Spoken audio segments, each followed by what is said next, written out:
Many Muslims consider riba to be completely lawful in this modern world that we live in. What's your advice according to Quran and Sunnah? I do agree that there are many Muslims who consider riba not to be interest and they think it's lawful, but riba means anything over and above. It includes usury, that's exorbitant interest, but it even includes interest, because by definition interest is money earned on money lent, and usury is exorbitant interest. So whether small or big, riba is haram. It includes interest as well as usury. And Allah subhanahu wa ta'ala has used the word riba in the Quran no less than 8 times. It's mentioned in Surah Al-Imran, chapter number 3, verse number 130, Surah Nisa, chapter number 4, verse number 161. In Surah Baqarah, chapter number 2, verse number 275, it has been used thrice. It's even mentioned in Surah Baqarah, chapter 2, verse number 276, as well as Surah Baqarah, chapter 2, verse 278 and 279, where Allah says in these 2 verses that give up your demands of riba, of interest, of usury. And those who do not give up the demands of riba, take notice of a war from Allah and His Rasul. That means if you indulge in riba, Allah and His Rasul will wage a war against you. There are other major sins like having intoxicants, having alcohol, drugs, etc.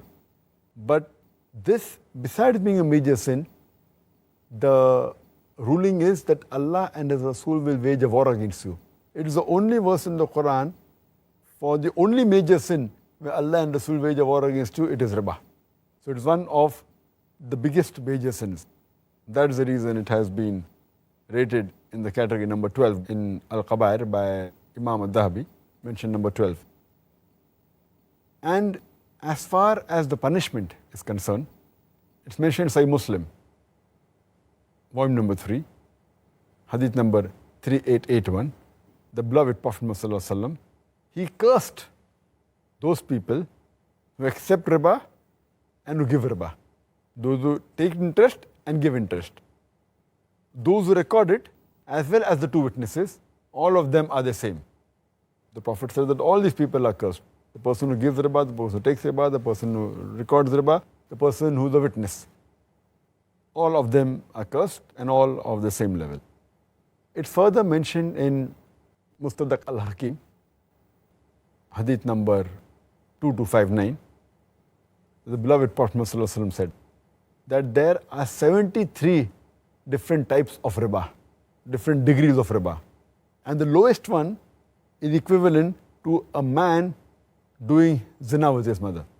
With the lowest level of riba, or the 73 level, is equivalent to a man doing zina with his mother. And this is a Sahih hadith. And it's mentioned in Musnad Ahmad, volume number 5, page number 225, also in same hadith repeated in Sahih Al-Jamia, hadith number 3375.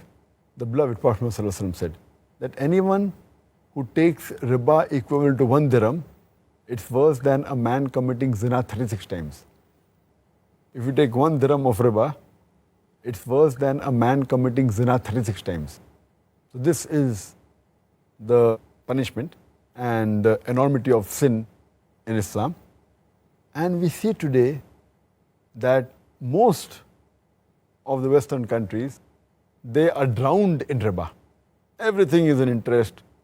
You take a loan on interest, you can take a house on interest, you can take a car on interest, the credit card. So everyone, and in this scenario, it makes a poor man more poor. It can make many rich men go bankrupt. Otherwise, the other people, rich men, become more rich. And there are various evils, and I've given a talk on this topic, interest-free economy promulgated by the glorious Quran, where I've proved all the evils of riba.